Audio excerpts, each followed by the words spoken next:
Welcome to Just Keep Running. I'm Evan Blakeney. Here's something that I want you to picture. You're 25 miles into a 50K race. That's 31 miles for those of us thinking in English terms. Your legs are absolutely cooked, and you've got 6 miles left. And the only fuel you brought with you is a jar of honey. That is exactly where my guest today found himself. And in his words, not mine, around mile 25, a jar of honey is not fun at all. What I love about that story is that it tells you exactly who Joe Mello is before he even says another word. He's someone who figures things out by doing them and doing them at a level that most people wouldn't even attempt. Joe grew up playing baseball in the Bay Area, and he lifted weights his whole life, and he genuinely hated running. It was literally used as punishment at baseball practice. Then he moved to Austin, Texas, and he started working in a gym that trained endurance athletes. He watched people come in after like an 18-mile long run to lift weights, and he thought to himself, I wonder when the Austin Marathon is. It was November, and the marathon was in February, but he signed up anyway. That's the kind of guy we're talking to today. Now he runs 60 plus miles a week, lifts heavy multiple times a week, runs and competes in HYROX events. And if you're not familiar with what that is, we'll get into that later in the episode.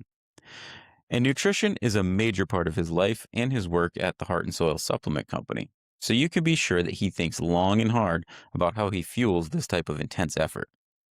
Today, we get into the training, the nutrition, the supplement stack, and what it actually looks like to stack this much on your plate and keep showing up every single day.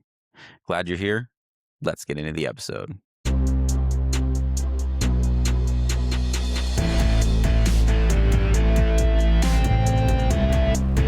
All right. Welcome, everybody. We have a guest today for the first time. Talking with Joe Mello. He works at Heart and Soil Supplement Company. And I actually heard about him through an email newsletter from Heart and Soil that I received that he had written. And it really struck me as interesting. So you did a great job on the subject line. It grabbed my attention because I mean, most newsletters you see come through your inbox, you just kind of forget about them and skip past them. But I was like, well, this guy says he's running 60 plus miles a week and lifting heavy several times a week. I was like, oh, I got to see what he has to say. That's interesting. So that's what piqued my interest, reached out, and Joe was kind enough to come on the podcast. So yeah, here we are. And Joe, if you don't mind just telling myself and the audience a little bit about yourself, your background, where you grew up, things like that, what sports you might have been into in high school, college, that sort of thing. What got you started? Yeah, well, I appreciate you having me first off, and it's always nice talking to someone else who's always interested in heart and soil and kind of that whole lifestyle. So it's awesome that you're having me here. My background, I grew up in California, now live in Austin, Texas, but grew up in the Bay Area in a town called Dublin, California, which is about 35, 40 minutes east of San Francisco. Okay. Grew up by playing baseball. Um, I was pretty good at baseball. It was the only sport I played growing up. Played in high school, played in college, played a little bit professionally as well. So I think that's kind of where my lifting background comes from because to be honest, like never been a runner, always hated running. Um, Growing up, I always had a run for punishment. In baseball, we would have to do either wind Yep. sprints. As I became a pitcher, we would have to do long distance running, and I just absolutely hated it. So, growing up, I was always, like I said, played baseball, enjoyed lifting really heavy, um, enjoyed just kind of always like increasing my strength, trying to squat, trying to bench, trying to deadlift as much as I can. That was kind of always my passion. Mm-hmm. And then kind of moving forward, I moved to Austin, I think in 2022, got a job at a local gym here, and we started where I worked, we trained endurance runners. So like marathoners, 10, 5K, 10K, pretty much everything. Mm-hmm. And, we'd have people coming in and on a Saturday and be like, I just got like my 18-mile long run in and now they're lifting. And to me, that just like sounded absolutely crazy. I was like, Yeah. Yeah, what do for you sure. mean? Yeah. Like, what do you mean you just ran 18 miles? You're coming in for a lift. You have like 9 easy miles tomorrow. And it just kind of, I was just very curious. So I think around that time, it was November, and then I was just kinda looking, and I was thinking, "I wonder when the Austin Marathon is." 'Cause I'm kind of what you might learn about me here, I'm a kind of a all or nothing type guy, so it's like, I always go for the big dream and the big picture of everything, Yep. and, like, without even having a race, never running a race, barely running, I was like, "I wonder when the Austin Marathon is." And this was in November, and it was February 20th. So it gave me, like yeah, like 3 months, signed up for it. I ended up running a half marathon in January for my first race Mhm. prior to the Austin Marathon, and then ran the Austin Marathon after that. So that's kinda what and ever since that, I've had the endurance bug, I've had the running bug, so now ran a couple marathons, I have a half marathon coming up in May in San Diego, done a couple HYROXes, so now I'm fully in it now. Yeah. Yeah, for sure. So, um, yeah, that's really cool. So me, it's funny. I used to run a little bit in college. Nothing. I never. It was really just for weight loss, really, and then I Mhm, hyperextended my knee and kind of fell out of it. mhm, Um, and I tried to get back into it a few times since, and my knee just like wouldn't let me. And then last year, I was like, "Ah, I gotta get running again, man. I was like over 230 pounds, and I was like, man, I gotta get going again. So I start running, and like the third time I run, I was in a hotel working on the road, and my buddy texts me right as I get off the treadmill, and he's like, "Hey, so I've been, like, getting into running lately, and I did a marathon, and I've done a couple ultra marathons, and there's an ultra marathon near you." He lives out in California, and I live in Maine. So he's like, mhm, "There's an ultra marathon in New Hampshire pretty close to you, in August next year. You wanna do it with me?" And I was like, "What?" Like, just totally out of the blue.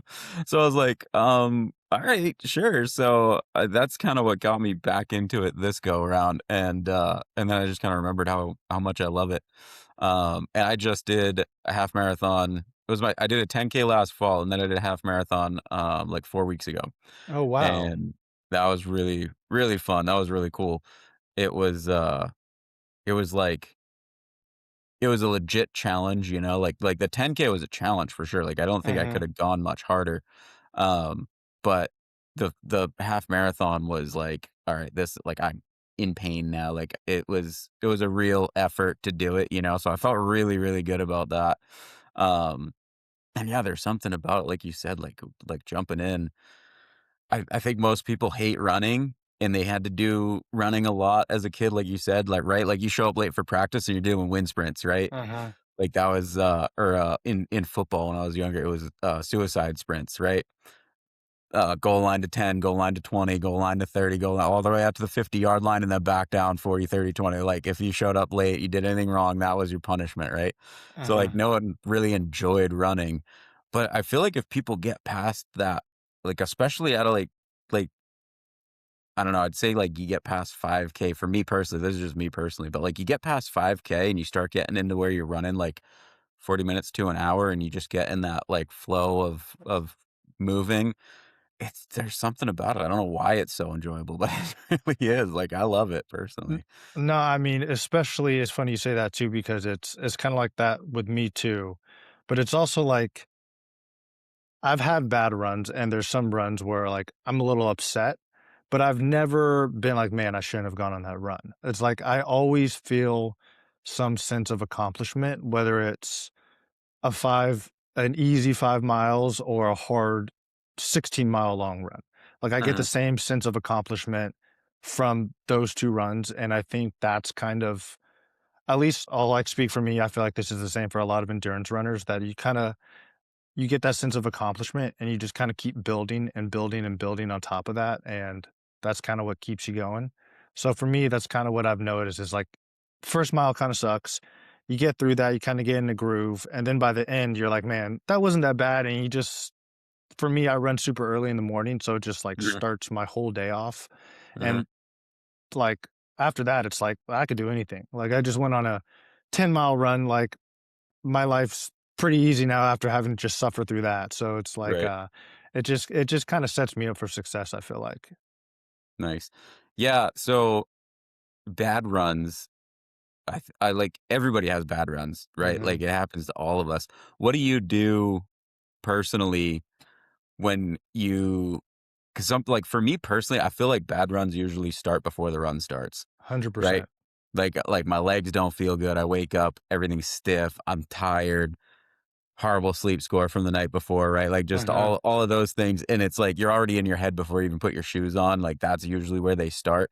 And sometimes, like sometimes it's just a slog, and you just get through Mhm. it. And like you said, once you get through it, you're proud of it, right? Mhm. But like, do you find anything that works particularly well for you? Like maybe that first or second mile, trying to break those like pre-run mental doubts or just like that negativity. Like, do you have anything personally that you use? I'm just kind of curious.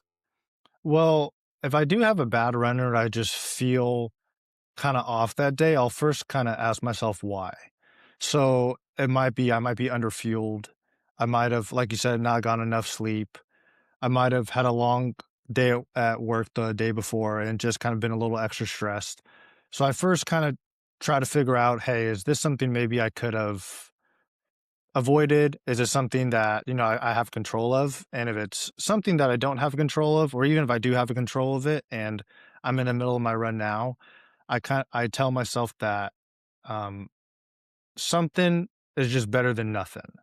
So for that time, and especially running's so grueling on your body and it's Mm, just very tough, and especially like the more miles you run, the deeper you get into it, it's a huge stressor on your body. It's a huge stressor just on like your lifestyle overall. It takes a lot out of you.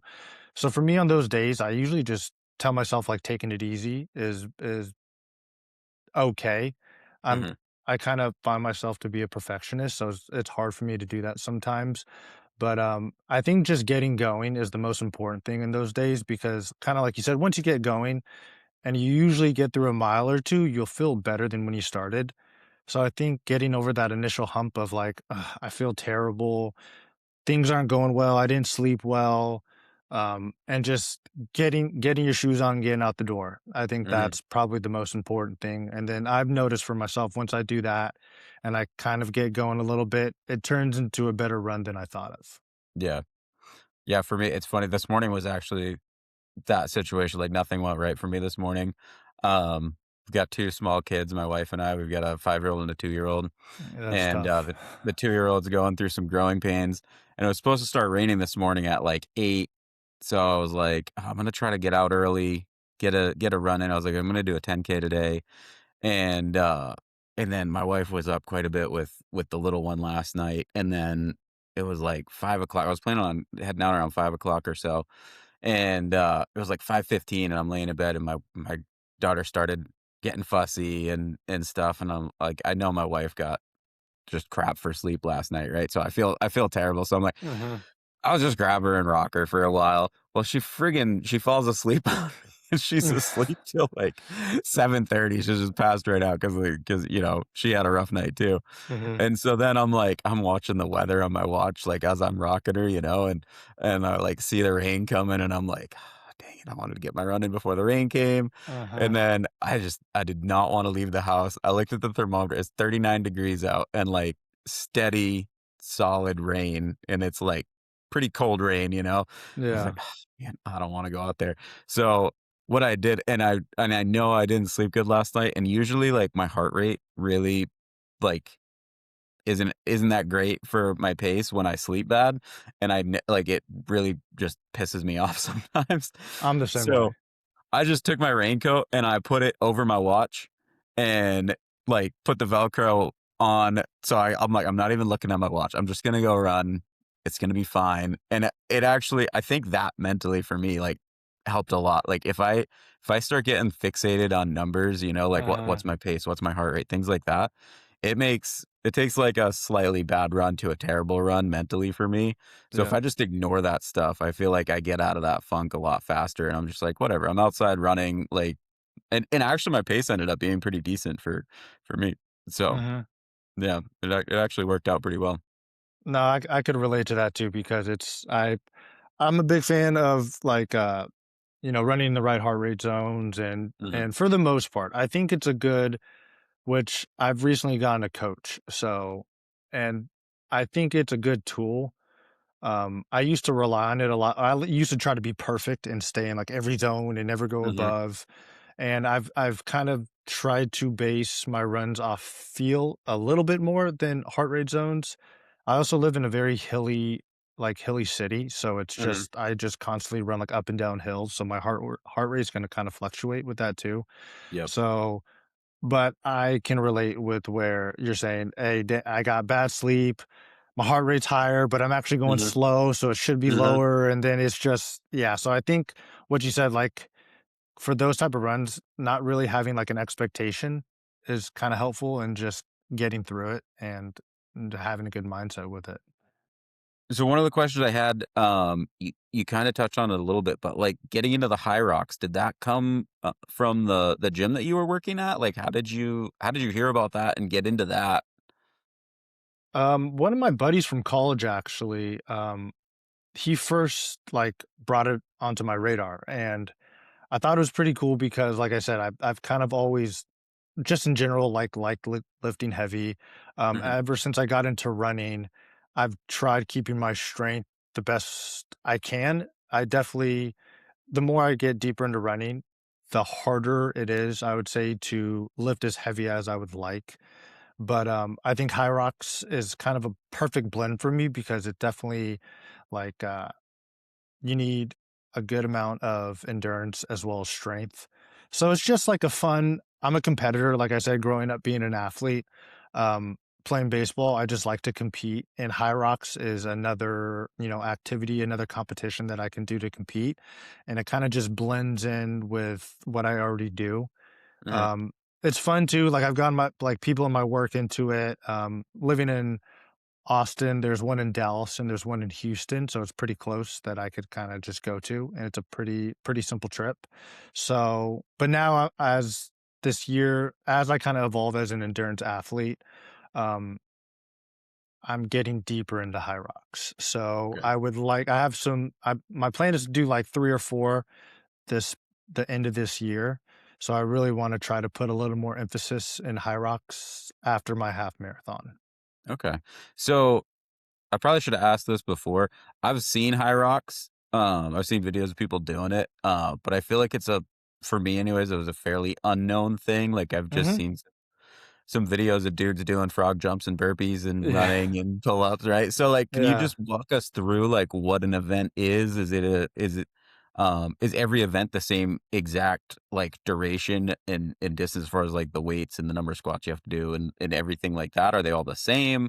And what are those different events and what are the different, like, challenges that you face through one of those competitions? Yeah, so there's a bunch of different categories. So the stations all stay the same. So for men's, there's like a men's open and a men's pro. And those two events have different weights. The men's pro is a little heavier than the men's open. The women's have a women's open and a women's pro, and it's the same way. The women's pro Mhm. is a little heavier. They have mixed doubles, and then they have doubles. They have relays, and I want to say that's it. But what the events are is you have 8 different stations, and before each station, you have a 1 kilometer run, which is comes out to about 0.62 miles. So, you do a kilometer run, you have 1,000 meters on the ski erg, you do another run, you have, I think, 200 meters of a sled push, another run, 200 meters of a sled pull, another run, burpee broad jump, so I wanna say that's 80 to 100 meters. Then you have another run, 1,000-meter row, another run, I wanna say it's walking lunges, another run, farmer carries, and I believe the farmer carries are 200 meters, and then one more run, and then you have wall balls, 100 wall balls to finish it off, which is Oh, just it's 100 of those? yeah, it's brutal. I saw you one of your Instagram reels, I saw you doing that, I was like, "I wonder how many of those they have to do." I was actually wondering. Yeah, it's 100. So it's like I mean, it's you definitely run half the time. So if you're an endurance athlete or if you've for a long time and you don't have much of a strength background, you'll do fairly well because even throughout all the exercises, your heart rate's just so high. So the better you are, like, aerobically pretty much, the better Mhm. off you'll do. But it's just yeah, it's grueling. It's like for me, it's like your heart rate's just jacked the entire time. You're you're having to, like, push a heavy sled, do walking lunges, but it's fun. It's fun, it stays the same. Anybody can do it. Like, it's not like CrossFit, and I think that's where people kind of, like, what's the difference between HYROX and CrossFit? It's like Mhm. CrossFit's a little more skillful where you have to do Olympic lifting. It's a little harder to get into, and I think HYROX, the movements are fairly simple, but it's just Mhm. like doing those movements under fatigue over and over is what's pretty difficult about it. Gotcha.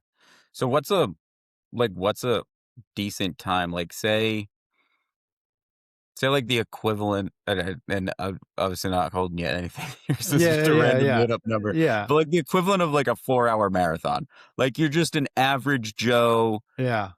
and it's a good time for, like, a average Joe just getting into it, but, like,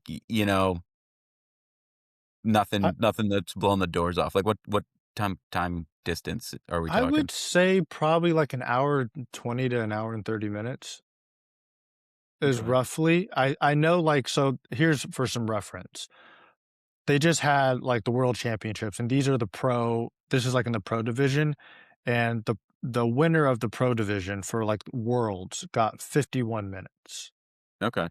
So, it's almost like how the sub 3-hour marathon's, like, a big deal in running Mhm. marathons. I would say, like, going sub an hour, going sub 60 in a HYROX is what everybody wants to do. However, it's definitely not the same percentage of people that could run a Mhm. sub 3 marathon. And my Mm, best time's an hour 7 and, like, 40 something. okay. So I wanna try to get down to, like, the low, like, a 62, 63 this year and maybe try to go, like, sub 1 hour. Okay. But it's tough. Sounds fun. I'm gonna have to try it now. It's fun, and they're all over the country, which is really cool too. Yeah. So, I'm gonna have to look for one. I got my goals kinda laid out for this year, but I'm gonna have to get one of those on the books at some point and try it out. yeah. Yeah, they're a fun time. It looks pretty fun. Um, so you already mentioned a little bit of the running and lifting, right? And the deeper you get into running, maybe you're not doing as much you want to in lifting. Um So how do you find they complement each other or detract from each other? How do you Mhm. prioritize one over the other? Like, just for you personally, how do you balance those 2 aspects of your fitness? Yeah, that's a good question. Definitely helps having a coach because I would like to think that I could do everything, but I just like that I wanna do, but I can't, so I really do have to prioritize it, and Mhm, I have to continuously tell myself that running's my priority right now, and I wanna become a better runner. So in mhm, order for me to become a better runner, I'm gonna have to cut back on lifting as heavy as I would like to do. mhm, And what my coach says, and what I always try to remember is that I lift to run. I don't run to lift. So, like, lifting should be helping my running. It shouldn't be hurting it. So, the way I prioritize that is doing a lot of I still squat and deadlift. I try to keep those relatively heavy, but mhm, I just do a lot more running type exercises where I'm, making sure, like, a lot of activation exercises. I'm strengthening my calves.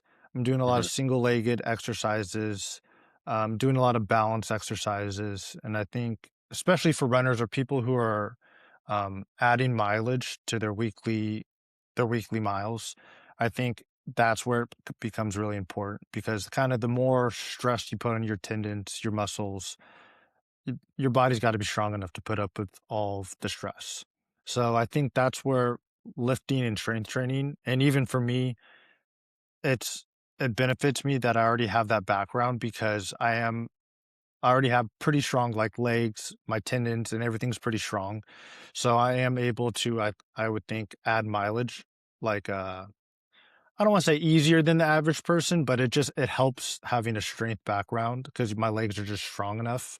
Mhm. So, but it is tough prioritizing it because I've always like, I don't know, maybe it's just a weird guy thing, but I just like want to lift a bunch of weight Mhm. and I want to try to do both, but Mhm. I'm starting to become a little more mature in it where it's, I want it to help me and not hurt me. Right. Oh, it's totally a guy thing, I like know. 100%. Like I know. 100%. I don't know what it is, but, like, you just wanna put more on there. I Like, know. every single time you lift something, you're like, "I could throw another 5 pounds on there, like, I could throw another 10 pounds on there," you know? I know. Yep, it's definitely the way we're wired.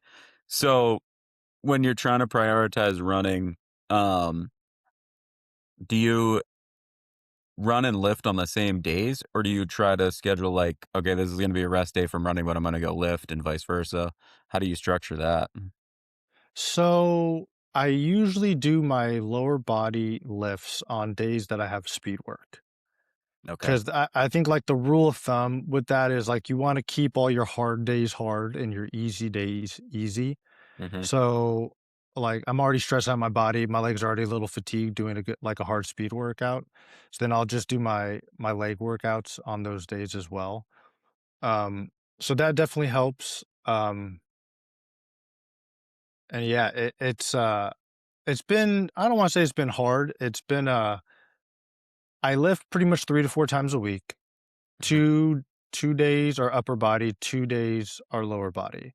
I usually do my lower body days on a Tuesday, which I have a workout, and then Saturdays, which are my long run days.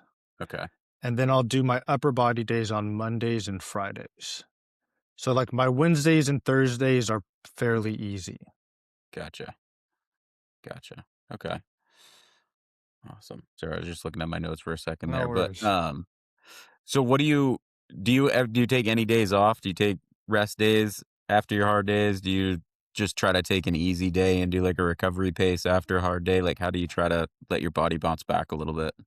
So, as of late, um I'm currently have ran 28 straight days in a row, and that's, like, the most I've ran pretty much throughout my running journey consecutively, Mhm. like, while I'm building up for something. Typically, in the past, I took Thursdays and Sundays off. As of late, I've been running every day as I'm building up to, I'm running the San Diego Rock and Roll Half Marathon, May Okay. 31st. So that's pretty Nice. much that's what I'm training for right now. Yep. So my coach has me on a pretty, for me, I feel like an intense training plan Mhm. where I'll just kind of go through it. Mondays are is like a medium long run day. So Monday will be on, I'll just say this past week, which is actually the the the most miles I've ever ran in a week this past week. So Monday was a medium long run day, which was 12 miles. Mhm. Tuesday was a speed workout day and it was a double day. So I had a 10.5 mile speed workout day in the morning, and then I had 5 easy miles in the afternoon. Wednesday was a 6 mile easy run, and that was like a recovery run where I was just jogging, like Mhm. taking it super easy.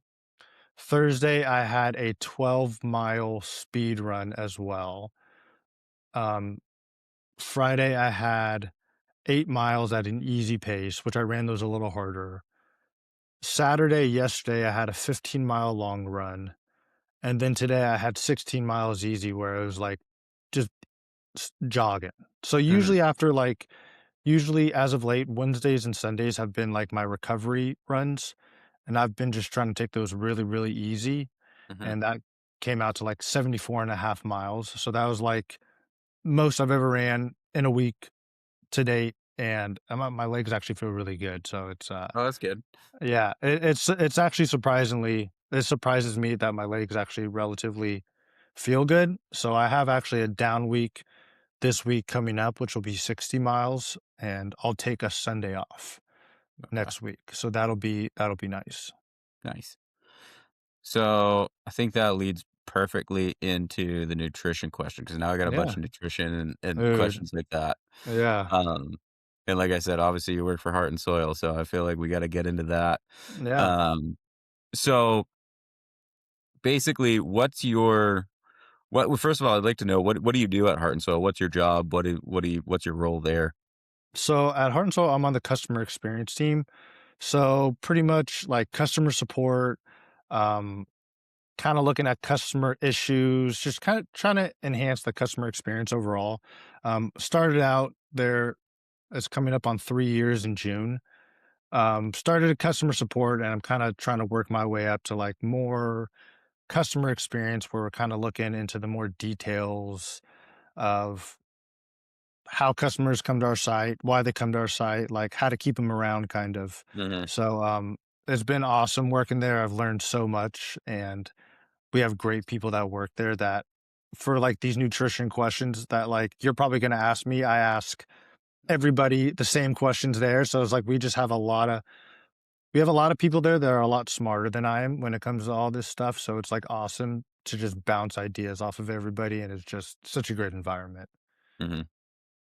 Yeah, it seems I follow Heart and Soil on Instagram, so I see I don't know who does the socials, but like somebody always walks around and like asks everybody random questions and like Yeah, like it looks like a fun place to work. It looks like everybody's just like kind of, pretty chill and yeah, happy and you know what I mean? It looks like a good work environment, so that's it, cool.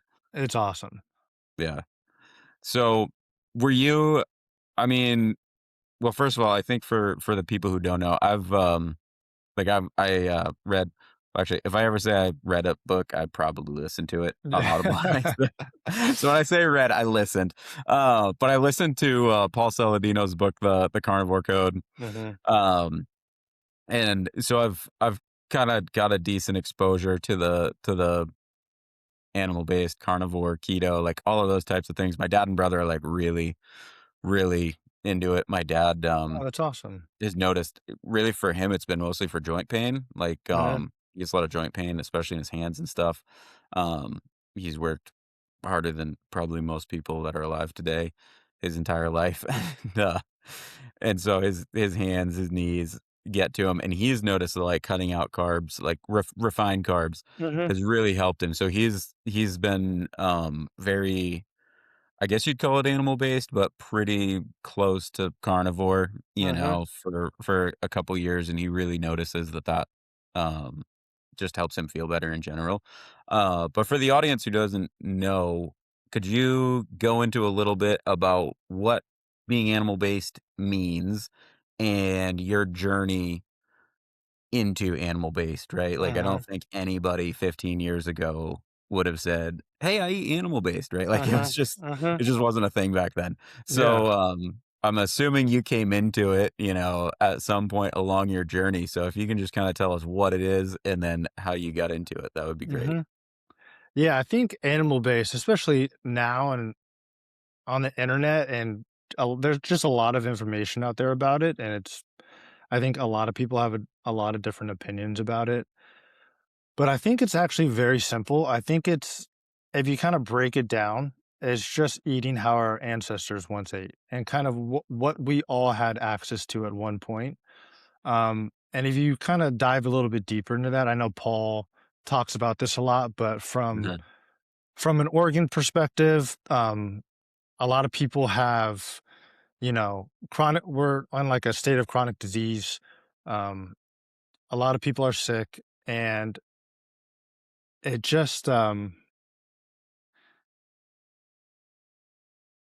we kind of have to go back to what we once did. And I know mhm, Paul kind of mentioned this in one of his books, or even just in general, how if you go back to tribes now that they live kind of they eat the whole animal. They live how we all once lived. And I think a lot of the processed foods that we consume now kind of contribute to a lot of diseases that we have now. mhm, And I think being on an animal-based diet or living the animal-based lifestyle is cutting all of the processed foods out and going back to almost the basics of, hey, what could you find in nature? What's not processed? And starting there. And I think this is where people get confused because it's different for everybody. mhm, It's like running's different for everybody. Like me and you aren't going to run the same. I'm not going to run as the same. Like everybody's different. mhm, So I think It's a great place to start where it's, you're prioritizing animal foods. You're prioritizing meat, you're prioritizing organs, you're prioritizing animal fats, and then you're prioritizing fruit. And I think Dr. Paul's stance on this is I'm not a doctor, so I'm not going to be able to give you the greatest explanation, but that No worries. there's some vegetables out there that have defense chemicals, plant defense Mhm, chemicals in them that if you're a person that's maybe it could affect people in different ways and mhm, negatively. So I think starting off with plants that are shown or foods that are shown to kind of have not those effects on people is mhm, a great place to start. And, you know, some people are more sick than others, and some people have different issues than others, where some people may need to go carnivore and keto, or some people can eat an animal-based diet perfectly and have no issues, or some people could even eat rice and bread and not have any issues. So I think it's I mean, just so similar to running, you gotta listen to your body, you gotta know your body, mhm. and, but that's the greatest thing about Heart and Soul is that, like, we have a health success team. We provide so much information, like, Paul's a great resource, obviously, for all this, so I think it sounds very confusing, and even, like, having a lot of customers that reach out to us, it's a lot of "Oh, should I not eat this? Should I not eat that? Should I cut this out? Do I have to Mhm. cut this out?" And I think it's like, it's just making it very simple. And I think that's where some people could get a little confused, but, yeah, it's been awesome. Yeah. So, I to put my 2 cents in, I'm Christian, I believe in the Bible, I believe in creation, I believe that God made us. Um, and I've always said, like, it's you'd have to kinda know my dad and my brother, they're very like, when they get on a topic, they, like, go deep. They go Uh-huh. really deep, right? So, like, both of them have gone through different phases, especially with, like, diets and food, and they'll get, like, real focused on stuff, right? And they'll get like, "You can't eat that, it's gonna kill you. You gotta eat this, Mhm. it's the best thing in the world for you. You gotta do this." And Yeah. it's like and I've always just been like, "Guys, if God made it, it's probably fine. Like, if it Mhm. existed 150 years ago, it's probably fine.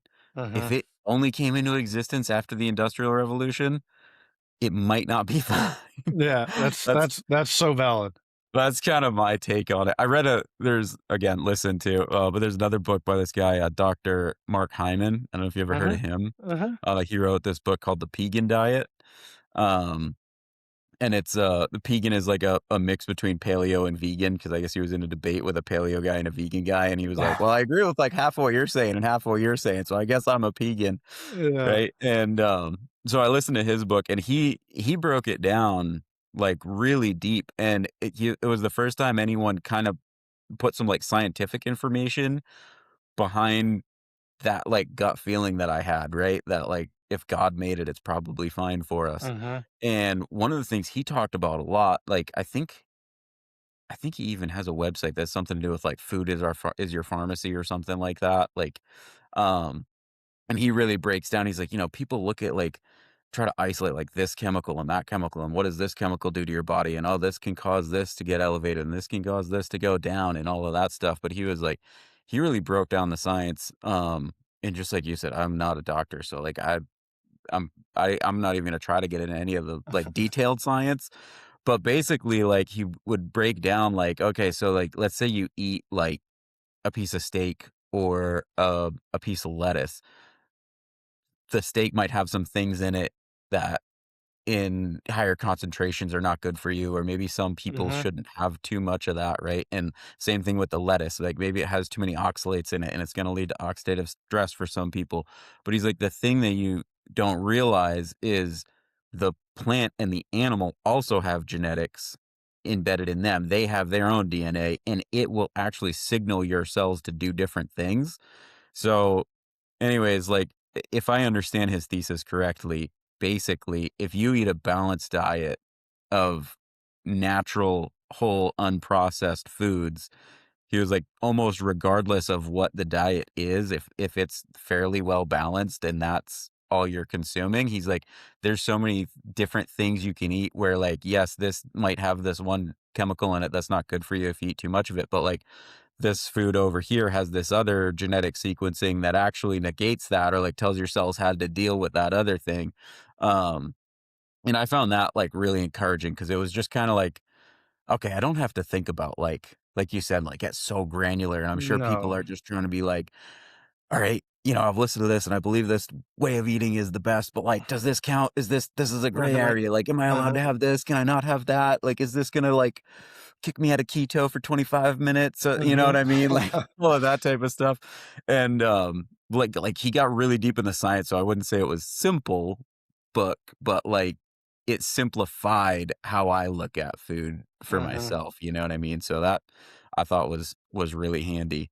Um so am I right to assume that you eat an animal-based diet? Is that kinda how you try to go Yes, about it as much as you and can? I think what you said, like, it definitely made me think that I would think, at least for myself, when I first started eating animal-based, which I would say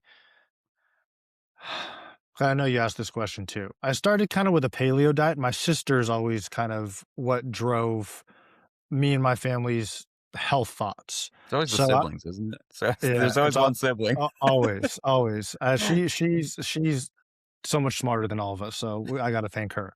But, I probably started in, like, 2019, 2018, 2020. I mean, growing up playing baseball, I've always kind of been conscious of, Mhm, like, getting enough protein. Um, I always loved steak, always loved chicken, so it's like, that's never really been an issue, but it's when I heard Paul on Joe Rogan is mhm, when that kind of all clicked. And before that, I was, like I said, doing paleo. I was following a guy called Chris Kresser, who's a functional like practitioner, and he kind of mhm, preaches like the paleo diet, and he's very knowledgeable in that too. So that's kind of what got me down that a little bit. But then hearing Paul, and I'm sure you've heard Paul talk, where he just speaks and he explains everything in great detail, mhm, and that's what kind of clicked for me. So ever since then, I would definitely say when I first started, and even when I first started at Heart and Soil, I would say I was a lot more strict, a whole lot more strict. mhm. And now I think what you said, like having the balance, it's a lot more where it's like, hey, it's almost like I go back to running with everything, but it's like, hey, if like 80% of the time, like everything's good. 20% of the time, it's not great, or 90-10, whatever you want. Mhm. Like as long as like you're conscious about what you're putting into your body and you're prioritizing healthy foods most of the time, I would say you're doing better than 99% of people. Yeah, for sure. So, one of the things that I've been because I definitely lean towards the animal-based carnivore-ish side of the spectrum. I try not to get too granular with it, and I try not to get too shook up one way or the other. Mhm. Like my wife does sourdough. She makes sourdough. We got starter on the counter out there, and That's awesome. there's always sourdough around, but Mhm. it's real act like literally it's flour, water, salt, 3 ingredients. That's it. It's Mhm. the only thing in it. So, Mhm. I probably eat more of that than most any animal-based person or carnivore-ish person would, Mhm. agree with.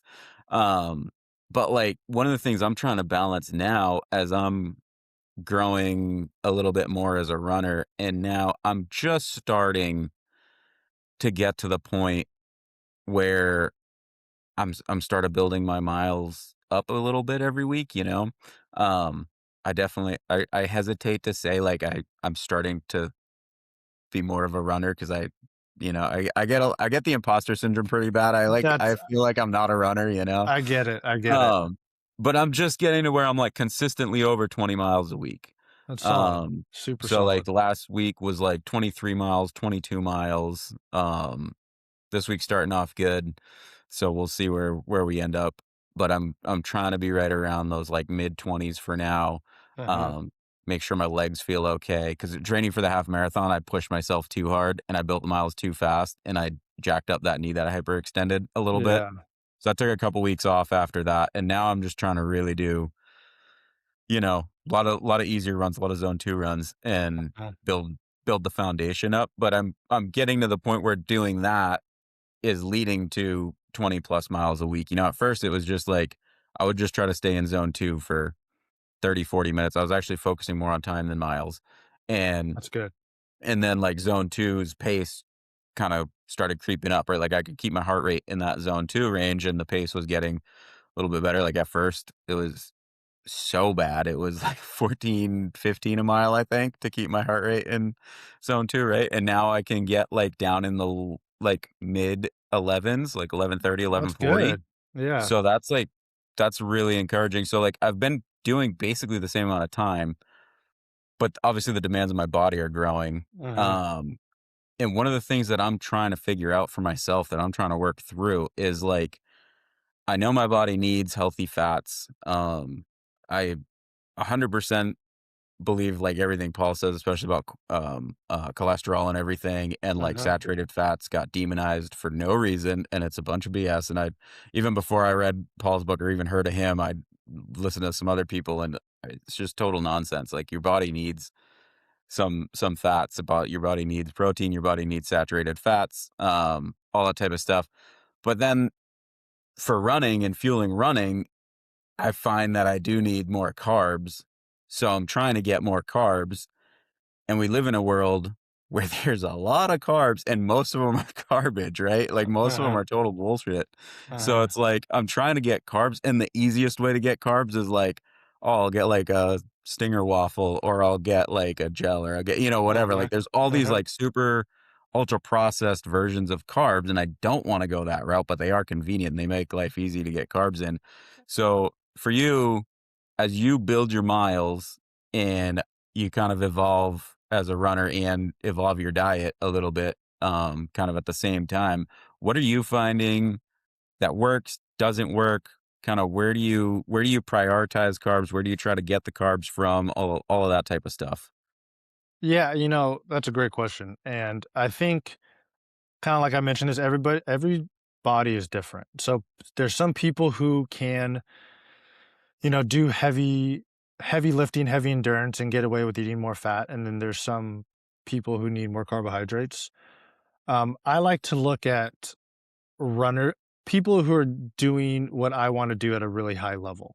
Mhm. And I kind of go off them, or I kind of get my ideas off them, and also bouncing that exact question that you just asked me, I bounce that off a lot of people at work and kind of get their opinion, their thoughts on it. For me, I've noticed what I know is that running's very stressful on your body.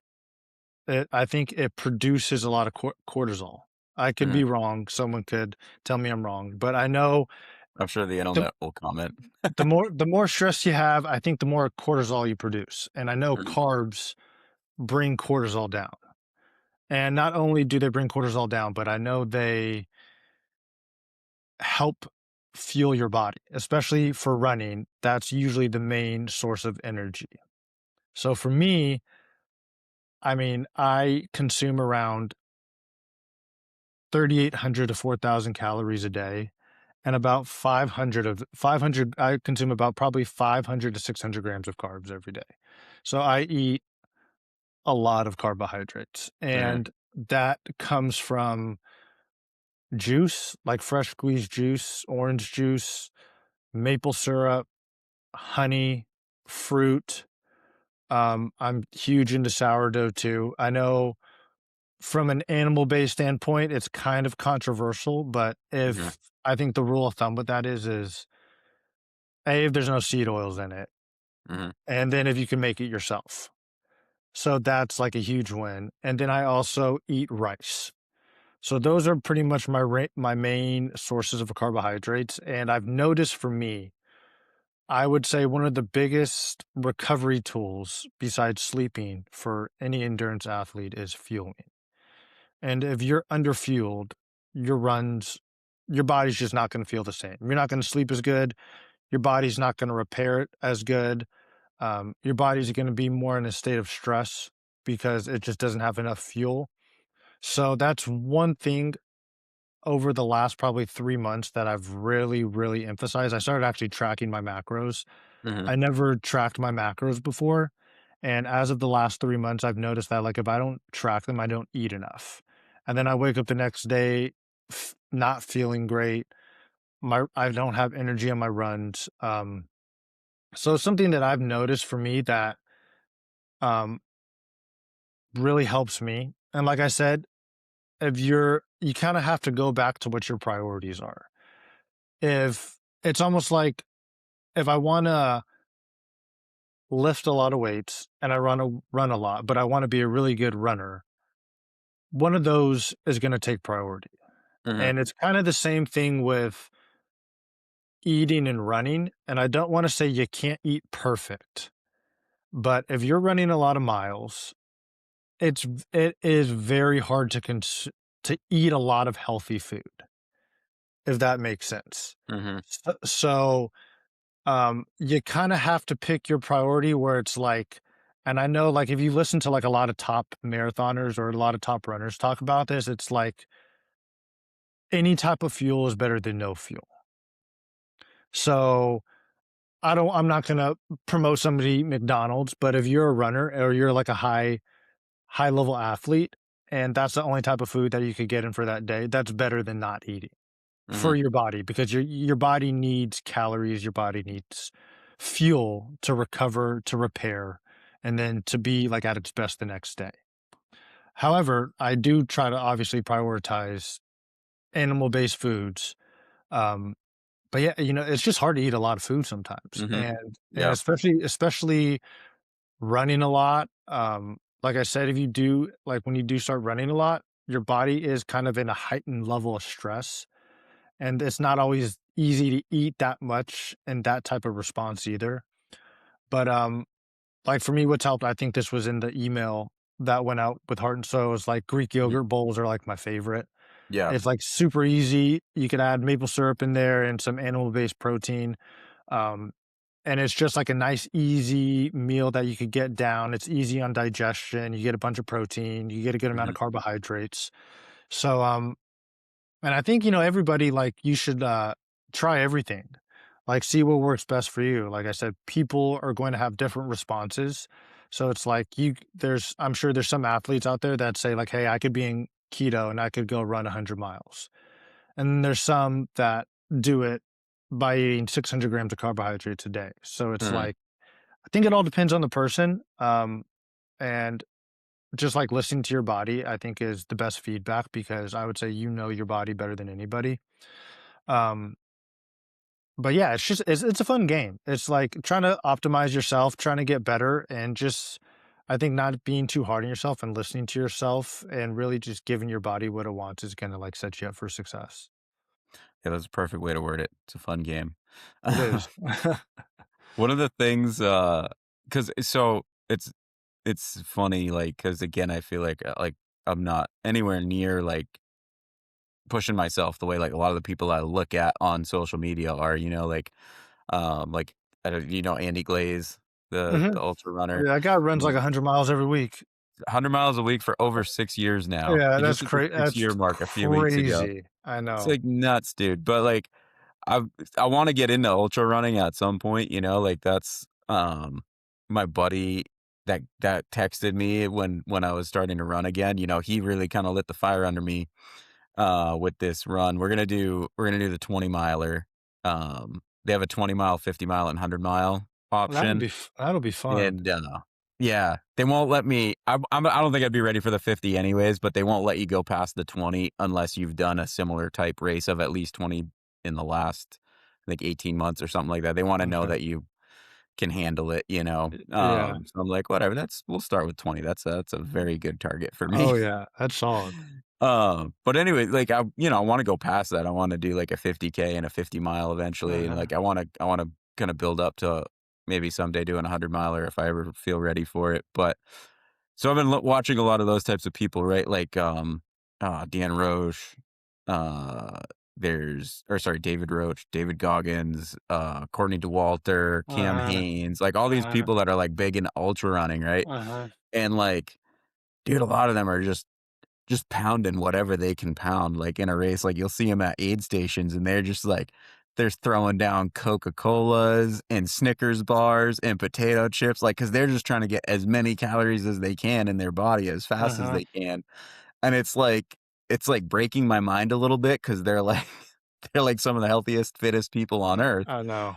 right? But they're eating like a dumpster kind of, so it's like, yeah, it's just it's hard, and then, like, I notice for me, like, I'll run they're running 80 miles in a day, right? Like, Uh-huh. crazy stuff. I think Courtney DeWalter said she's trying to get, um on her long runs, she tries to get, like, over 100 grams of carbs an hour.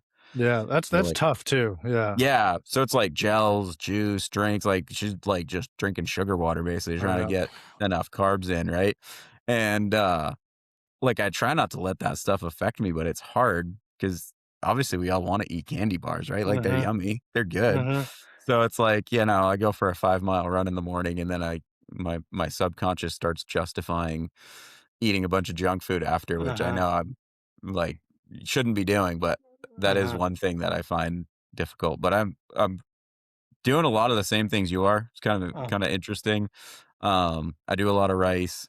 I still, like I said, I try to be mostly animal based. mhm. Do a lot of sourdough, do a lot of rice, do a lot of fruit. Mhm. Um, and I do honey. I love honey, Oh, I love honey for too. myself. Yeah. That's like my favorite thing. And I have to travel for work, so I got a cooler, and normally we have like a gallon of raw honey at home that we Mhm. get from this local Maine bee farm. And then I got like one of the little like squirt bottles to take with me in the hotel. I just fill it up and take it with me in my cooler. And like in the morning before I go for a run, I'll just like just like Yeah, drink a that's bunch of perfect. basically, That's perfect. and then go for a run. But one of the things I wanted to touch on that's challenging for me personally, and I'm curious how you deal with it. My work schedule, so I typically work 7 to 5. That's a normal day. Like we normally do 10 hours a day. Um, so we normally try to be on the job site working by 7. And so I usually get up at 4:30 is my normal during the week. On the weekends I don't set an alarm. I just get up whenever. Yeah. Um but yeah, so I normally get up at 4:30 and I try to just get my run in as fast as I possibly can cuz like by the time you go to the bathroom, get your gear on, Mhm. stretch a little bit, do a little bit of a warm up, go for a run even if I only run like 40 minutes, get Uh-huh. back, do a stretch, shower, like I'm automatically 10 minutes late for work. Like Yeah. all the Yeah. time. Like it's so hard to get it all in time.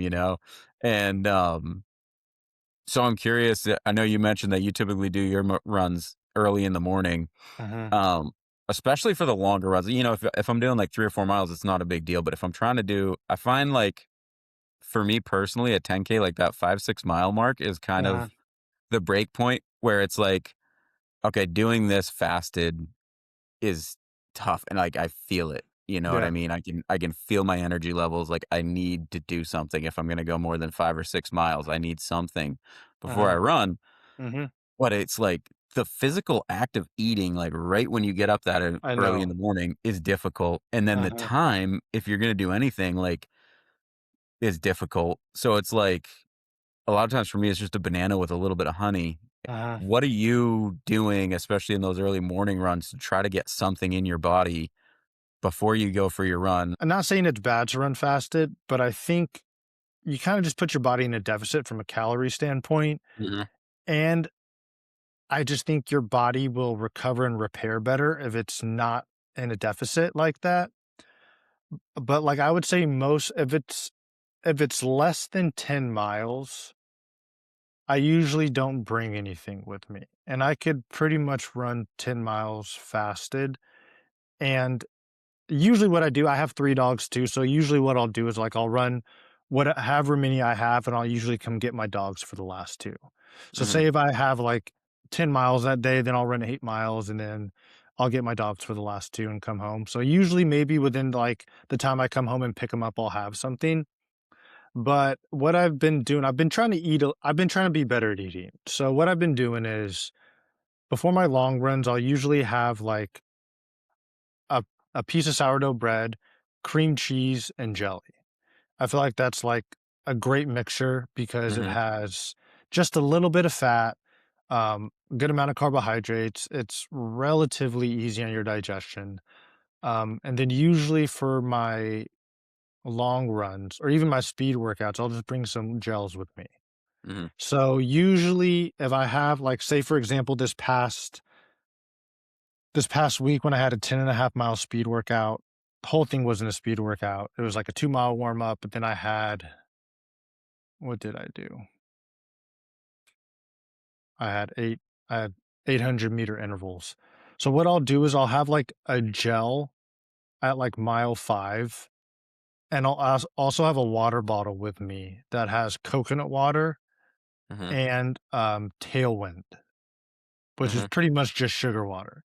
Mhm. So, That's what Courtney like Daughter uses. She's sponsored yeah, by Tailwind, so yeah. yeah, I Yep. like Tailwind. So, with the Tailwind drink, that comes out to about 40 grams of carbohydrates, and then the gel will be about 25. So that's like, Mhm.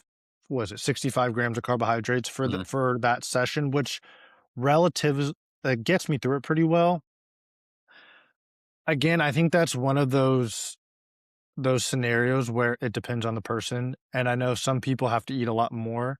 Some people can do fasted.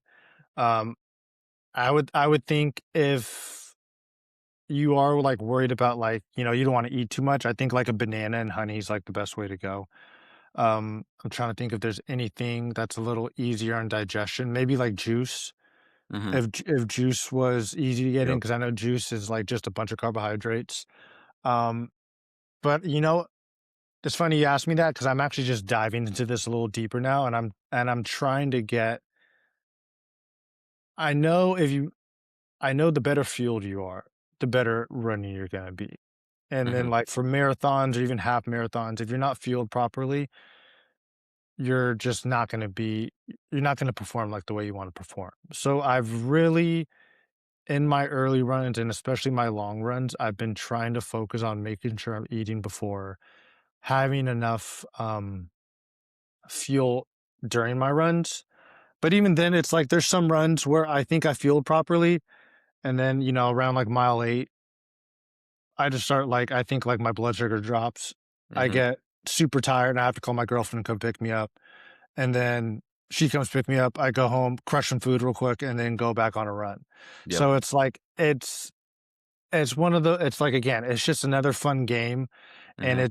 it's one of those things that I think I like even from listening to, like, top marathon runners, like, that's always the biggest that's one of the main things in marathon running, is, like, making sure your fuel is locked in, and it's a race within the race. It's a battle within the battle of Mhm. making sure you're fueled enough, but, I mean, me too, I wake up early. I wake up between probably, like, 3:45 and 4 o'clock every morning to do my runs, and it's not easy to eat sometimes, but I try to just force it if I can because I know it's gonna benefit me, and if not, then I'll just bring, like, a couple gels with me on my run, and that usually kinda helps. Yeah. Yeah, this is something that I've been trying to figure out, like, what works for me, and I was listening to, the Nick Bear podcast, the guy that owns BPN, Mhm, and, his coach that I think works for the company from what I can tell, they were talking about running fasted and stuff, and I was, like, just always running faster, just get up, mhm. get my shoes on and everything as fast as I can and go run, and, his coach was like he was like, "What do you say to people who say they like to run fasted?" And he's like, "Well, I try to be polite about it. So I tell them, you might think that you enjoy running fasted, but your body hates you for running fasted." Uh, I think it's true. And I was like, yeah, he's probably right. Like just, from a mechanical standpoint, right? Mhm, Like just if you take all the biological stuff out of it, just think of any machine, right? Like you got to fuel it up to get it to go do something. Put absolutely. fuel in the tank after the race is over. So, yeah, I've been trying to get better at it and I'm trying to find things that work for me. The banana and the honey definitely seem to help.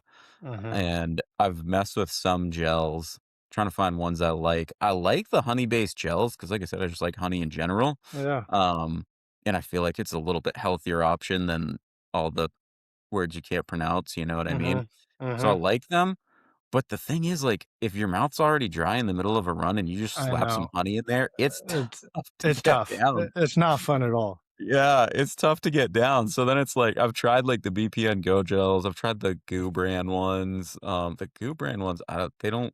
My stomach doesn't like them for whatever reason. I don't know. Uh-huh, I don't know why, but they don't sit well with me.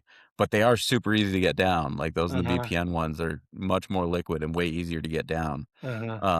So yeah, that's something that I'm like trying to work my way through. Yeah. Um, I Yeah, the use the. Tailwind, Oh, go ahead. I was gonna say, like, Tailwind, if you've never tried that, like, just bringing some, like, coconut water I know can mess with people's stomach too, but, like, even just adding, like, some Tailwind or even just having water and adding, like, a little bit of maple syrup. I know that probably Mhm. sounds weird, but, like, maple syrup, what do we do at work sometimes? Like, even adding, like, maple syrup, a little bit of lime juice, Oh and yeah. water, and some, like, electrolytes, like, that could be helpful a little bit too. Yeah, So, that could be a good boost. I've been thinking yeah. about Tailwind. I just heard about them like a couple weeks ago, and now, of course, they're on my Instagram feed like Mm, nonstop every day. So I'm yeah. like, oh, maybe I should try it. But then I'm like, oh, am I just falling for marketing again? I don't want to I buy know. something that I don't need. But yeah, It is I've super been looking convenient. for that. Yeah, It looks like is. it.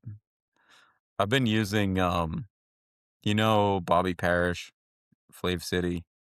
I don't think so.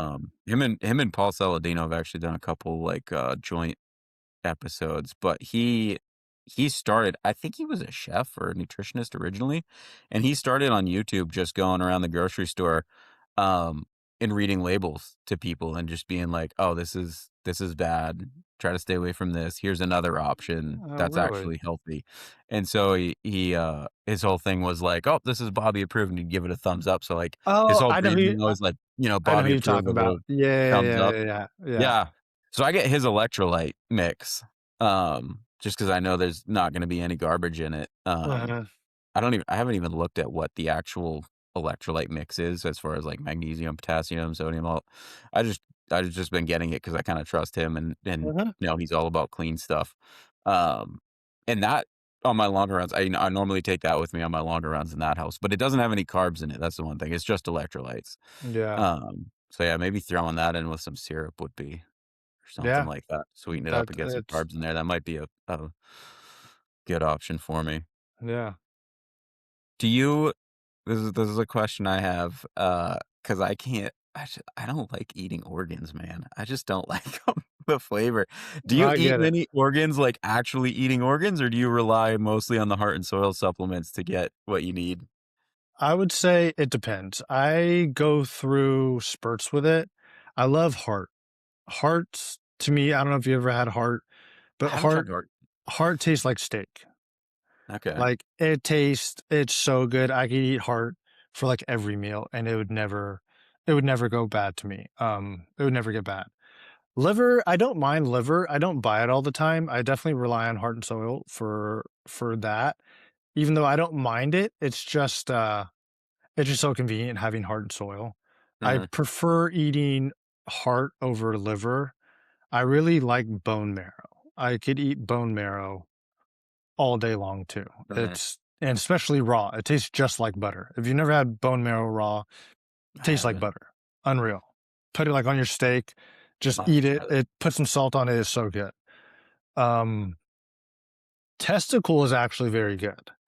I would say I'm not I don't go and search for it enough, but, like, if someone brings it to work or we're, like, shooting content, like, Mhm, about eating testicle, it's very good. So, I would say it's more of like, I eat it when it's there. I definitely prioritize heart more than anything, but, yeah, I take whole package, I mhm, take joint strength and repair, I eat all of our protein powders. Lifeblood's another big one I love too, especially for endurance runners. So, mhm, yeah, I know it's acquired taste. I would definitely say that. I mean, that's one of the reasons Paul made Heart and Soil is because organs aren't the greatest thing to eat, and not mhm. everybody loves them. But there are some ways where you could prepare them to taste good. Um, but yeah, Heart and Soil definitely beats eating them over and over. Yeah, we raised a couple cows and we slaughtered one, last fall. and I tried the liver. My brother likes it, so I was Mhm. just like, "Whatever, you can have it." I tried the liver, and I did not like it. I don't know. It was just plain. We just fried up a Yeah, little bit of it, yeah, and I was like, yeah. "No, not for me." Like, I think I could probably, like, mix it up with some ground beef or something like that. Mhm, It'd be mhm. alright. And then, he just 2 weeks ago, slaughtered a little bull, because it was a pain in the butt and it was causing trouble. So it was Yeah. really he really hadn't grown enough to be slaughtered yet. The T-bones are they're like this big. They're like the Really? smallest, and the ribeyes are like 4-ounce ribeyes. They're like the That's smallest crazy. ribeyes you've ever seen. But he was just being a pest, and he was, breaking the fence constantly, and he was, um, related to all the cows. So he was the son of one and, like, the nephew of a bunch of others, and my brother doesn't have fencing enough to, like, separate all of them, so then he was trying to, like, cover the cows that he's related to, and we were like, "Well, that's can't Yeah. have that." So he's in the freezer now, That's funny. but my brother kept the testicles, and he likes them. He's They're eaten them good. They're before. they're actually, like, I can't get over the surprisingly pretty good. I can't get over the mental part. You I've can heard make, so like, many people tell me they're ceviche with good. it. They're not bad. Yeah. Oh, maybe I'll try a piece of it when he cooks them up. Yeah, I get the whole package, so I'm like, I got it. yeah, We're good. I don't need to yeah, actually chop it up and eat it. yeah. No, I get it. A lot of people are like that. Yeah. So what protein, supplements are you guys offering now? And, another question I had, it's kinda a little bit unrelated to running, but it's just something, I know Paul talks a lot about, like, his Lineage brand stuff, and then Mhm. you got the Heart and Soil stuff. Are the 2 companies related at all? Do you guys work together? Are they separate? Because I know he had, like, the Lineage protein powder, but I was just wondering what the relationship is there. Yeah, Paul's, lineage is separate than Heart and Soil. They're a separate company. Okay. I would say Paul is a little more hands-on with Lineage, and he's a little more hands-off with Heart and Soil. So Lineage is just another business that he owns and founded. I know from a protein perspective, like we have animal-based protein, which has grass-fed whey, collagen, and colostrum in it. We Mhm. have grass-fed whey unflavored, which is just grass-fed whey. And then we have grass-fed whey chocolate sea salt, which has grass-fed whey, um, organic cacao, maple sugar, and sea salt. And then Paul has AB Complete, which has beef isolate protein and has like a lot more other, I think it has colostrum and some fruit, like fruit powders in it. So it's a little more like an animal based protein powder, if that makes sense. It has like Yeah. all fruit and the beef isolate. So they're different. It's for different people and it kind of just depends what you want. But there's no like they're both different companies and we get that question all the time because it Yeah. definitely confuses people and people are like, wait, so I thought you were lineage or I thought you were heart and soil. So but yeah, they're different. Okay. Yeah, I was just curious about that. Um, yeah, I've actually been using, have you ever heard of Perfect Amino? I don't think so, no. So it's a I don't even know if you can call it a protein powder, but it is a protein powder. It's interesting. So I heard about it on, Gary Brecka's podcast, Okay, yeah. and I guess this doctor that he's friends with, apparently he wrote a book. I haven't listened to it yet, but it's called, The Search for the Perfect Protein. Mhm. I guess this guy spent like 20 years researching how your body uses protein, what it does with it, how it handles it when you eat different proteins. And so what he kind of found through his research is basically your body doesn't use protein when you eat protein. It takes the protein and breaks it into the amino acids that Uh-huh. were building the protein and then uses those amino acids to build other protein in your body. So it That so it makes basically sense. breaks it down and distributes it and then uses those building blocks. So his thing was, well, why don't I just try to manufacture just the building blocks? So the perfect amino is all of the amino acids broken down in a way that I don't understand. It's Yeah, yeah, yeah. complicated, but supposedly it's similar to the way your body breaks it down. So it's supposed to be like 98 or 99% bioavailable amino acid that your Interesting. body can then basically immediately use as building blocks, and supposedly like your body actually uses 99% of it. So a big thing that they advertise in that he was talking about is that uh so like say you take whey protein, your body by the time it breaks it down, digests everything, Uh-huh. reuses it, and there's other things in that that aren't amino acids that your body's not going to use for the purposes of amino acids that get digested and other things happen to them, and maybe they have a higher calorie content than you want or whatever. So with his, he's saying like you actually use all of this. So if you have 30 grams of whey protein versus like 5 grams of this protein, your body actually gets the same benefit out of Interesting. this.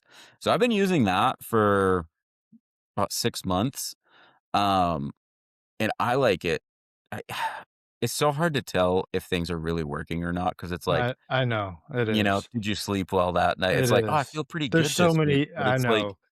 some weeks you feel good, some weeks you feel bad no matter what you're I taking, so know. it's but I think overall, like, I think I've been taking it long enough, and I've noticed, especially if I take it morning and night, um I think it does help my recovery, and I Uh-huh. think it helps my legs feel more ready to run again Uh-huh. the next day if I take it. So I've been liking that.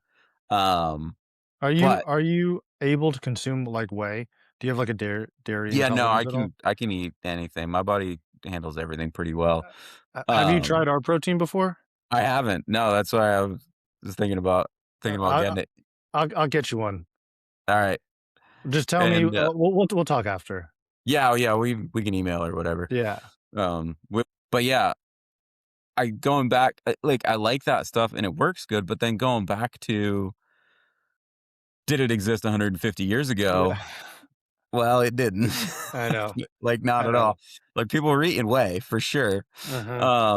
150 years ago. Nobody was breaking down amino acids. So it's like, I don't know, is it a biohack that maybe is acceptable? Is it I don't know. I just the world's It's too t confusing now. it's tough. It's like, I mean, that's like the same thing with, like, red lights or, like, Mhm, compression boots or even, like, running shoes.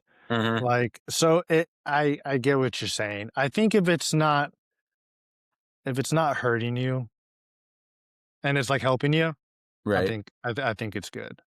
Yeah. But yeah, it's just something that I've actually been thinking about too, and I've actually been wanting to take colostrum. Uh-huh. And then the other thing is like, I mean, we talk about all these different supplements and everything, right? But like, there's a pretty real financial impact to it at the end of the day too. There is. Um, that perfect amino stuff's not cheap. The Mhm. heart and soil stuff. I mean, and it's not a value comment at all. I think it's worth it, but it's not Mhm. cheap either. You know what I It's mean? not. No, Um, it's not. Like, you know. it'd be like, I consume a lot, like, especially we just came out with a new colostrum in the beginning of the year, Mhm, and I think that's by far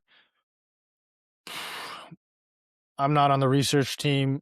I've been around the research people talk about this, but I would, like, put our colostrum up against any colostrum out there, mhm.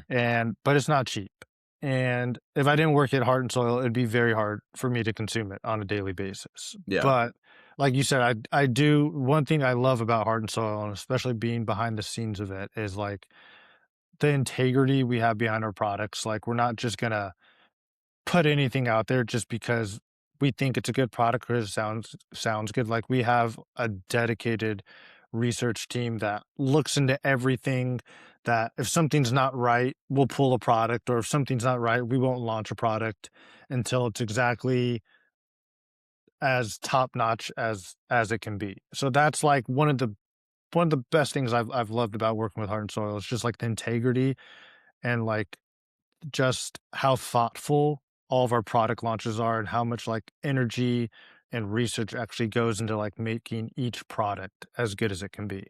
Yeah. Well, one of the things this is a little insight to the way I break things down because I'm always looking at like trying to filter through the marketing BS, because Mhm. like there's too much of that nowadays. There And it's is. like, okay, is this just a stupid trendy thing, and, like, Mhm, this company's just gonna chase whatever trend is around, mhm, and, I mean, I don't think I don't think organ pills have ever been a trend in the history of mhm. trends, so it's like, okay, well, they're not just chasing random trends, you know what I mean? And that's Yeah. like, as silly as that is, that's actually one thing that did give me confidence to use Heart and Soil in the first place, you know what I mean? Well, yeah, Um I think like you said too, it's I think a lot of companies make claims, and it's like with organ products specifically, there's not a whole ton of research where you could claim that you can make Mhm, claims with. However, there's a lot we're actually doing a lot of studies with this, but there's like a lot of just like if you go through our reviews, all the people that use it, it's like even Paul, I think it just kind of all speaks for itself. But like we're very like kind of like I said, we're very thoughtful and careful of how because like I think that's the last thing, at least I could speak for Heart and Soul. Like we're not gonna say something just to say it.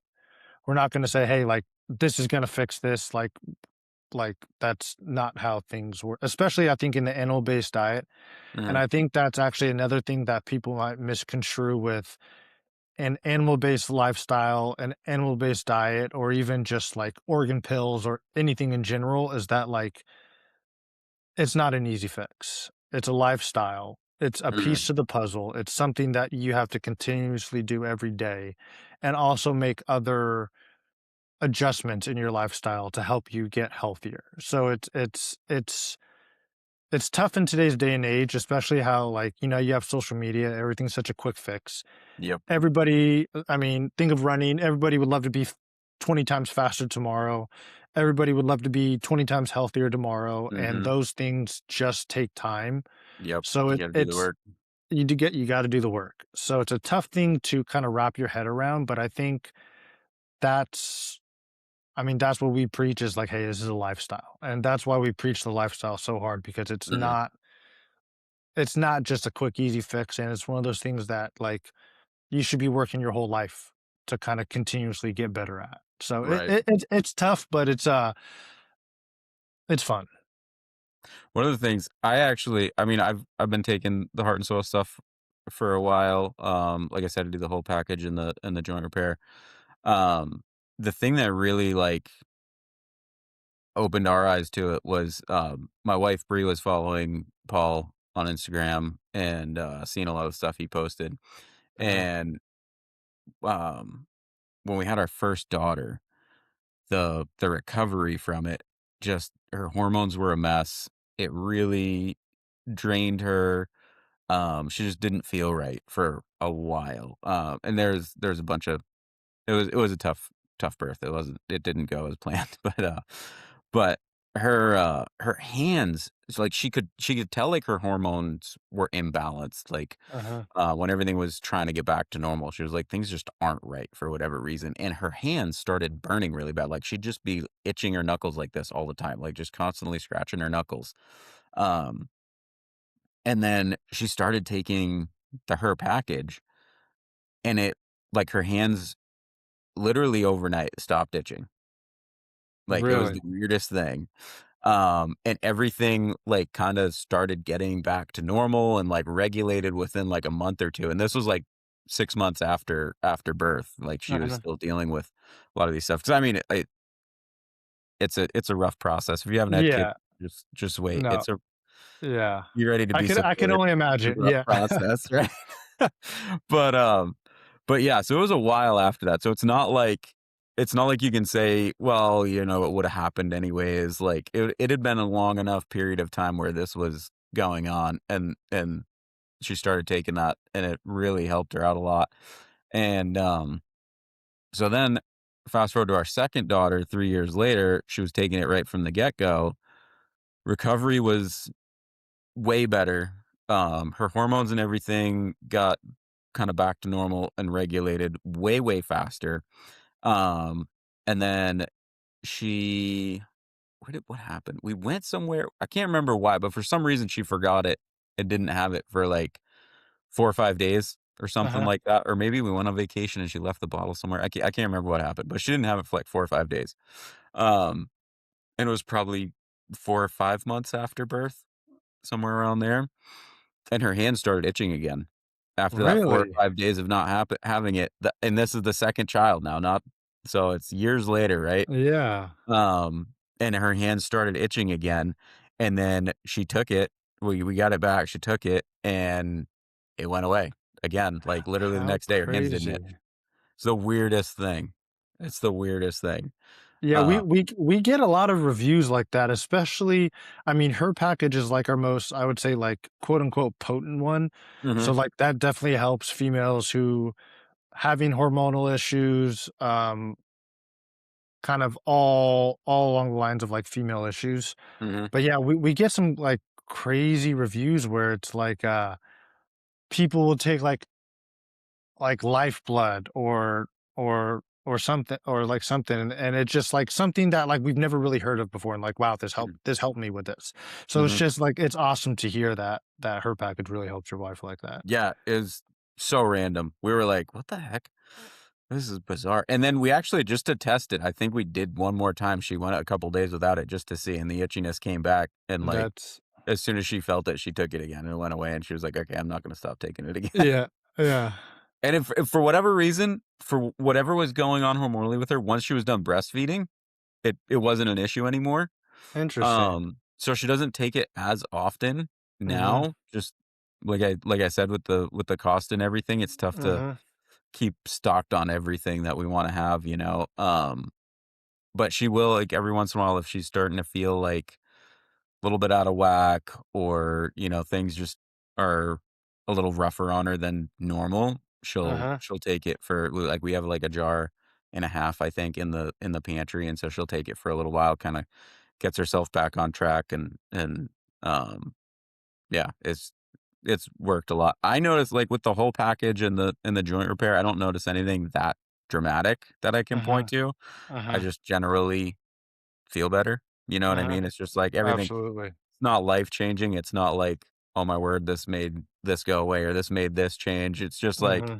everything's just a little bit better, like, you Mm-hmm. know, my legs feel a little bit better, my sleep feels a little bit better, like, everything in general goes up a little bit, so that's kinda my experience, but Yeah, same hers with me. just really blew me away. I was like, "Holy cow, that's crazy."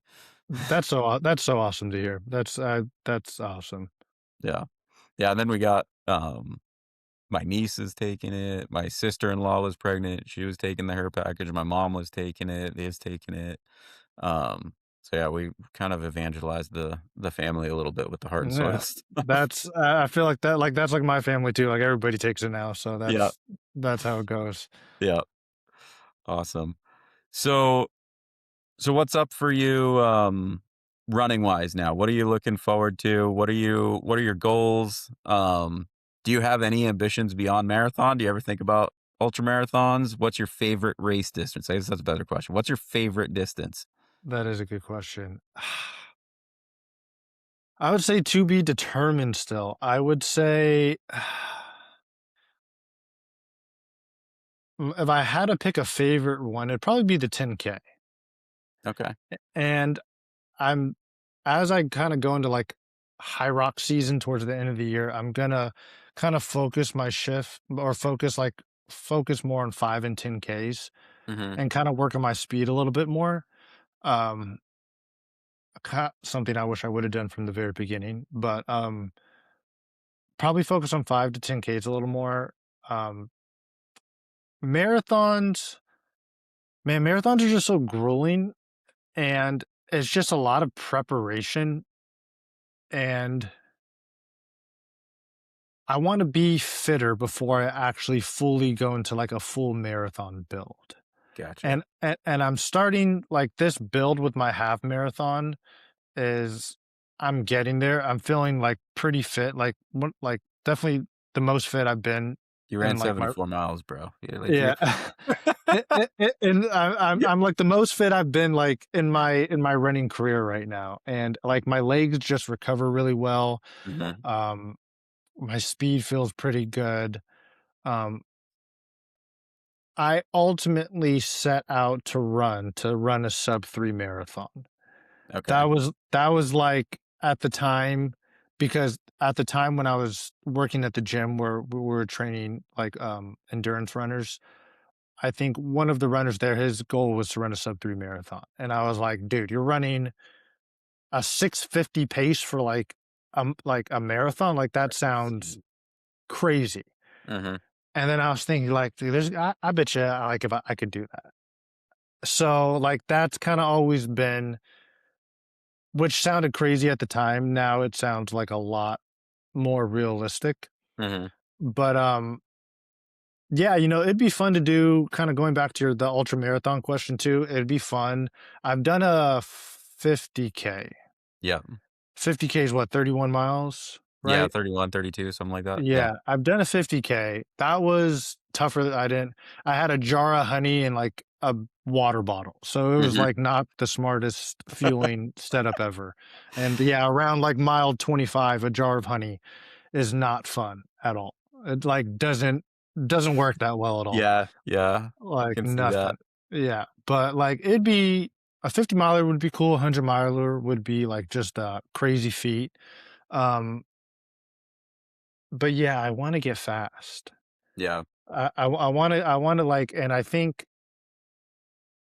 kind of, I know this is one of the questions you sent me, or like we talked about in the email, which was like, if you could start running all over again, like how would you Mhm. like approach it?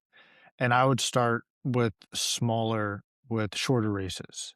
Yeah. I would focus on building my 5 and 10K times up, and then kind of start dabbling into like half marathons and marathons, which like I just jumped into a marathon. Then I was like, I just want to keep running marathons, but it's Right. almost like you never really build if you just kind of always doing races. You got to have Mhm. some periods where you're like doing different stuff. So I'm kind of looking forward to kind of changing my goals into more like faster 5, 10K stuff.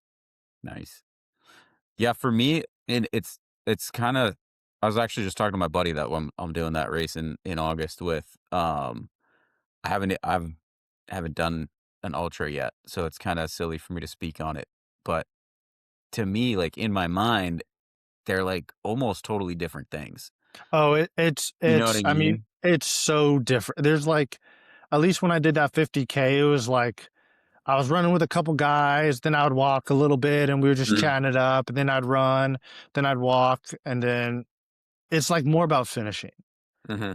It's like obviously it depends on what your goals are, but I think like the theory of, or not the theory, but just kind of more of the general sense around running ultras. It's just more of like, hey, I'm just gonna get out there, I'm just gonna get the miles in. Right. And it's not necessarily about like how fast can you go. Yeah, and it's not every course isn't the same, so you can't look at, like, someone's 50K time and be like, No, "Oh, well, I beat it on this." no, You yeah, did this in Texas, and I did this in Maine, and my time was better or worse, like, yeah, maybe it was 115 when you did yours, or, you had 7,000 vertical feet, or, it's like, hmm, it's it's so so much different. more of a, like you said, just an adventure almost to It me. is. So, like, I almost put them in 2 separate buckets. There's, like, running for, like, half marathons, 10Ks, marathons, things like that. That's where you're, like, worrying about your pace and the time Uh-huh, matters, and, like, you're really chasing, like, these measurable and definable goals, uh-huh. you know what I mean? Whereas, like, the ultra marathons, like, "Wonder if I can make my body do that?" You know what I Yeah, mean? It's that's kinda true. like, so in my mind, that's how I look at them. Because I saw this post that, like, flared this question off with a lot of people and in the community, and, like, I don't know, it seems like people are like, "Well, ultra running's better for this and this," and people are like, "Yeah, but, like, marathons and half marathons are better for this and this," and I'm like, "Why are Uh-huh. we even like, they're 2 Is different they things." they're so different. It's like saying, football's better for this and basketball's better for that. Like, they're not, you know what I mean? It's, like, kind of a yeah, stupid argument, you know? it is. Yeah, it doesn't work in my Yeah. opinion. Yeah. So any other advice to new runners if let's say someone's doing a couch to 5K, never been running, what would you if you were advising 19-year-old Joe doing a couch to 5K with all the wisdom you've got now, what would you tell him? What would be your advice? Man, if I was talking to myself, there probably would. If I was talking to the 19-year-old me, there probably wasn't much I could tell me because I probably wouldn't listen to what my advice anyways. But if I had to tell somebody, it depends on like how serious they were about it. If they were just doing it for fun, um, I would say, just try to get out there a couple times a week. Do like Try to run 3 times a week. Do a day of speed work where you're running a little bit faster, a couple intervals, and then have those other 2 runs, like, super easy. Like, don't put too much pressure on it, just if you're doing it for fun. If you're a little more serious for it, I'd say either maybe get a coach or, probably the same thing, honestly. I would say just do a couple easy runs. Don't over fatigue yourself because if you don't have a huge running background, you're not gonna gain a lot of fitness in a short period of time. So the harder you push yourself, you're probably just gonna hurt yourself more in that short Mhm. period of time because it's just running and you just don't, it doesn't work like that. But if I was telling that to myself, my 19-year-old self would be like, all right, screw you. I'm You gonna go, I'm run gonna as go run fast as I 7 can. days, you idiot. Yeah, yeah, I'm gonna go do it anyways. And then I'd end up getting hurt. So Yeah, that's I can exact attest that's to it. that. That's exactly what I would do. I know it for a Yeah. fact. But, I mean, there's like I mean, that's a good question too, because we have a lot of people at work that I try to get into running and Mhm, even just running 5Ks. And it's like, I mean, it's the same thing. Like, I'm a big fan of doing like run walks. So, mhm, like, a lot of people will say, like, yeah, I can't run 3 miles straight, or I can't run 2 miles straight. It's like totally okay. Like, go run for 1 minute and then walk for 30 seconds and do mhm. that for a mile or two. So, I think it's just kind of building up good habits would be more of my advice and just thinking that you don't have to be perfect. Just trying to run a 5K for your first time. Right. All good advice. I definitely agree with most of that, and I've Yeah. definitely ignored most of it. So Yeah. and hurt myself and pushed too Yeah. hard and Oh, yeah. yeah, all of those things, and you're like, "Oh, that was stupid. I shouldn't have done Yeah. that." Yeah. Yep. Alright, so to close up, I got a quick list of questions here. So, no long answers, just kinda first thing that comes to mind, and we'll bang them out as fast as we can, alright? Perfect. Favorite pre-run meal? Ooh, I would have to say sourdough bread and jelly. Alright. GPS watch or no GPS watch on your runs? GPS. Okay. Favorite shoes? As of right now, I just bought some Adidas Boston 13s for my long runs, and I've really liked those. Alright. Favorite socks? I don't know if I have like a favorite. I don't know if I Yeah. just wear like random socks. Yeah, me too. Yeah. Another Instagram thing that keeps getting me, those creeper socks. I haven't seen those. Yeah, they're like these merino wool knit socks. They're supposed to be like no blisters and comfy, but I might have to anyways, look into those. yeah, right now I've got like a random pile of socks in my drawer. I just That's grab them. if I could find like 2 of the same socks, that's like my biggest win in the Yep. morning. Yep, that's a win for sure. Gel or no gel? Gel. All right. Road or trail? Road at the moment. Okay. What's a running opinion that you have that most people would disagree with? Oh, dang. I don't know, most people would disagree with this, but I would say, like, lifting heavy is actually beneficial. Mhm. Yeah, I think a lot of people I know think of that as a negative for Yeah. sure. I think it's if you do it the right way, it works, and you can't do heavy reps, but from what I've heard, like, it builds a certain stimulus that kinda helps your body adapt to the type of effort that you wanna put out. Okay. We're gonna kind of talk about this one. What's next for you? Any races on the horizon? I know we talked about the half marathon you got coming up Uh-huh. at the end of May. I actually got a Um, 5K in 2 weeks too. That's gonna okay. be a little prep for the half marathon. All right. So, So I'm thinking of shifting this question a little bit to what are your goal times for your next races? that's a good question. Do you want to Let's commit see. to that? I do. I gotta commit to it. My All right. 5K, I don't feel like I'm in great 5K shape right now, so Mm-hmm. it's like my PR for a 5K is a 6:03 pace. So which comes out to like a Something. 18 like 40 something, Mm-hmm. 18:48 or 18:40 something like that. So if I could run around there, I think I should. Like, I think that'd be like my goal time, maybe like a 6 minute, 6:05 pace for that. My Okay. goal time for the half marathon would be, I would say if I get under a 6:30 pace, and Okay. then So like we're between talking an hour 6:30 and 20, 6:25. I think that's like a 25. 124, Okay. 123, something around there. Okay. So I would say probably like a sub 124 for the half marathon. If I was in the That's 120s, that'd be exciting. that's pretty sick.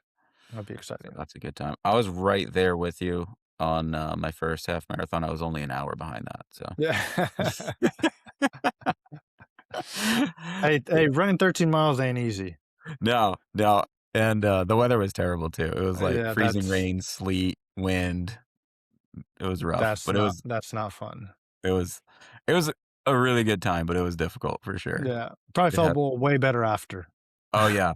There was one point, dude, we were, like, right on the ocean. The whole race was right on the ocean, Oh and, gosh. it was, I think, 42 degrees when we Oh, started and, like, just sleeting like crazy. yeah. And we came out of the state park, we go down the road a little ways, and there's some, like, parking areas and, like, this rock wall, so you're kinda shielded from the wind, and then you come around this corner, and you're just, like, facing the ocean for about a half Oh, mile, and the wind was, like, whipping in our face, and it's sleeting out, so I'm, like, getting sleet in my eyes, stinging my face. I was running like this with my hand over my face, and I'm, like, just yeah. looking down right in front of my feet because my eyes were literally just, like, watering. I was crying because I kept getting sleet in my eyes. Yeah, that sounds that does Ugh. I haven't had too many bad race experience. If anything, like living in Texas, it's usually too hot. Yeah. It's usually like doing a race in like 82 degrees with like the humidity at like Mhm. 98%. You're just Yep. like just sweating walking outside. Yeah. But yeah, Er that doesn't sound fun. No, it was rough. I mean, it was fun 'cause it was my first half marathon, and I Yeah. loved the accomplishment, but I gotta say, like, the volunteers were amazing. Oh, I They know. were Being out there in that so weather, that's chipper. crazy. Dude, it's like it's one thing to run in that weather, but, like, at least you're keeping yourself warm, right? Like, I and know, they and you signed up for um it, and, like, you paid for it, like, it's Yeah. like, you're out Yeah, there for like, a you're reason. trying to do something, you're like, you have a Yeah. goal. These people and it was, like it was mostly girls because the charity they were supporting was, like, um, something to do with, like, beauty pageants or something, like, helping sponsor young girls to, like, do stuff like that. I don't really know Okay. what it is, but so there's, like, a lot of younger girls, probably, like, high school and college age girls that were volunteers, and, like, these girls are just out there in these jackets, like, just sitting there shivering the whole time, and it's, like, Trying to 40 mile pass an out hour water. wind and raining, and they're, like, giving me Gatorade, and I'm like, Yeah. "A dick even, like, making you stand out here," you know I what I mean? I know. was like, "Oh my word." Oh, it was they did an amazing job, so, like, huge shout out to them, and they were, like, so happy every time I came by, they were really pleasant. That helped me a lot emotionally, like, just Mhm. a random that was, like, one of the things I learned for sure, like, the random cheers from strangers Oh, yeah, picked me that's up like so much more than I would have thought, mhm, you know what I mean? It's like, "Oh, wow, mhm. that I've never met that person, but they said Yeah. I'm pretty good. It makes me feel good about myself." They're happy, yeah, I You know, know? yeah. Yeah. Yeah, it's funny how big of an effect that has on you for sure. That's true. Um, alright, so before we finish up, is there anybody you wanna thank? I don't know if you have any sponsors or anybody that you work with or anything like that. Anybody that you wanna thank? Do not have any sponsors. That'd be awesome if I could get some free running shoes or something. Right? I mean, shout out Heart and Soil. Heart and Soil has been great. It's, the knowledge that I've gained and learned. Um, I appreciate you having me on this podcast. You know, this is pretty cool. Like you said, it's your first time. It's my first time. Um, I'm happy you invited me. And then I gotta like shout out my girlfriend too. She's been amazing. She definitely gives me so much support, helps me out so much. Wouldn't be able to do the things that I'm doing without her. So that's definitely one of the biggest shout outs. Awesome, awesome. All right, I guess that does it for this episode. So thank you a ton for coming on. That was really generous of you with your time. I'm so thankful that you were willing to do this with me, and I had a great time chatting with you. And hopefully, some other people online find it helpful as well. And until next time, just keep running. Thanks, Evan.